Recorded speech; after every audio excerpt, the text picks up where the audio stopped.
Are you wondering how the coronavirus is impacting home values in Thurston County? Or maybe you're wondering if we're headed for a repeat of 2008. Let me see if I can share some perspective.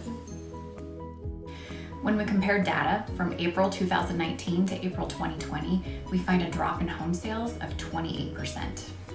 Despite that reduction in home sales, there has not been a corresponding reduction in home prices, and I can explain why. It's really because we have such a severe lack of inventory to start with. We simply have more people moving to the area than we can supply homes for. Here's a little more to consider.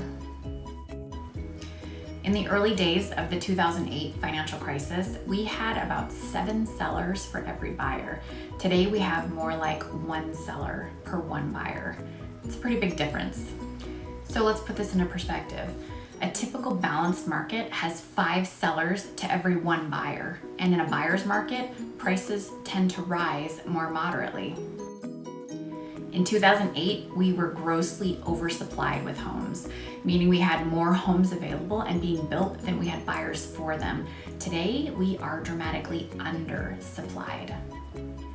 That's because in the half decade leading up to 2008, there was extreme overbuilding. That caused a deep buyer's market even before demand dropped during the Great Recession.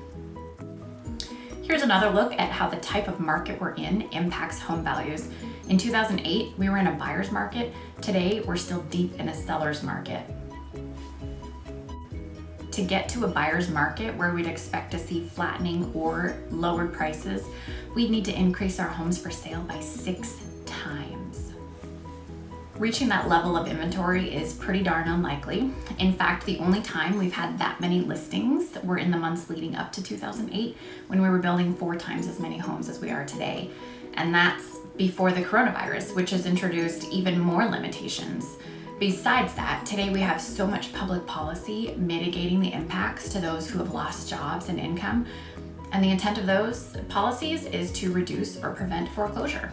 So a pretty different situation from 2008, but still one that's impacting us all personally. If you have questions about how this might affect you, call me and we'll talk through your specific situation. In the meantime, thank you to everyone for what you're doing to keep us all safe. If you have any questions, let me know. Until then, take care. I'm Penny Koken from Coldwell Banker, and I'll talk to you soon.